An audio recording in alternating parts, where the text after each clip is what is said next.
Australia, like much of the world, is mourning the death of Queen Elizabeth II. But Republicans in Australia are already questioning the relevance of the institution of the monarchy. The British monarch is the head of state in Australia, though the role is ceremonial.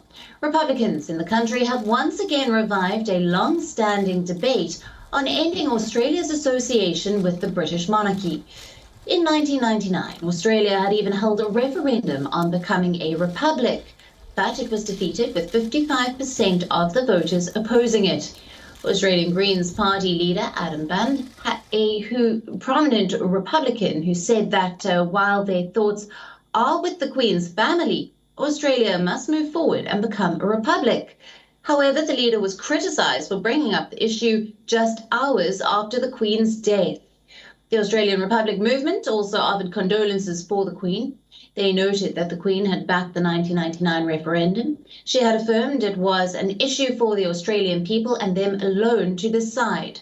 Australian Prime Minister Anthony Albanese has spoken in support of Australia moving toward a republic, but on Friday he said the focus for now should remain on paying tribute to the late Queen.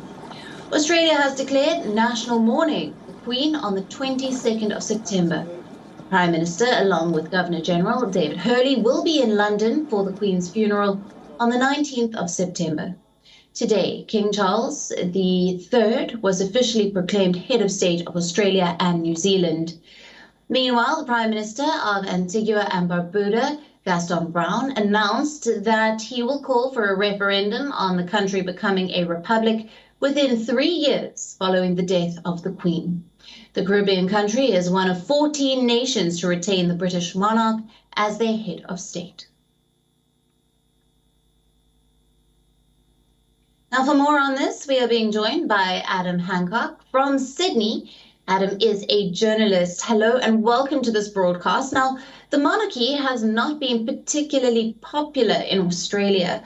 Do you think if a referendum is called again, that the outcome would be different this time?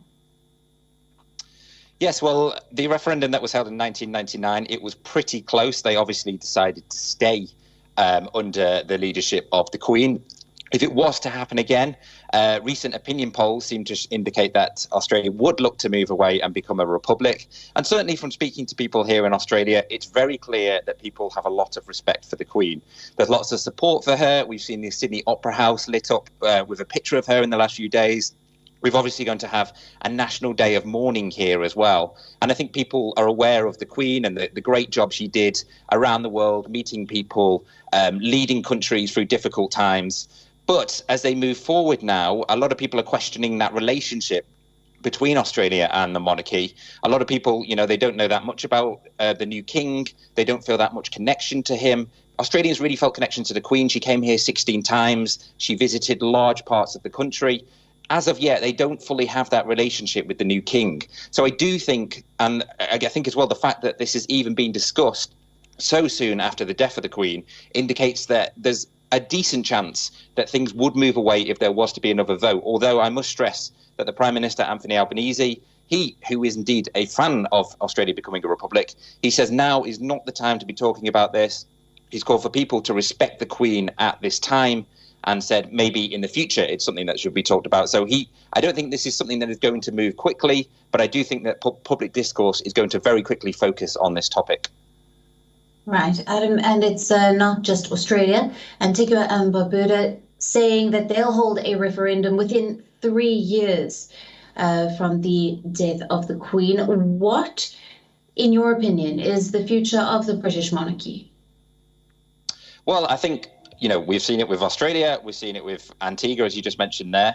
I think the future of the British monarchy around the world is going to be full of question marks over the next few years. I think a lot of people look at the monarchy and see how strongly people respect and admire the Queen and how she's held the institution together, not just in the UK, but also around the world. And I think now they question that the time has finally come and the monarchy has changed and we have a king, whether or not that can continue, particularly in the modern era.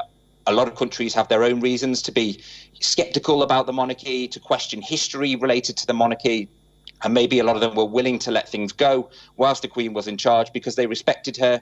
But as we move to a new king, somewhat of an unknown, many question marks about the monarchy, I think over the next few years, this is going to be a subject that comes up all around the world. We're still seeing support at the moment, but what we're seeing is support for the Queen. We don't know what level of support there's going to be for the king. We, of course, had the visit earlier this year where the new Prince and Princess of Wales went to Jamaica and received somewhat of a frosty reception in certain quarters. So I think the question mark now really is, can people show the new king that same level of respect around the world? And are they prepared to still have a British ruler as their head of state in all of these different countries where that is currently the situation? Right. Adam, thank you very much for bringing us all the latest. WION, now available in your country. Download the app now. Get all the news on the move.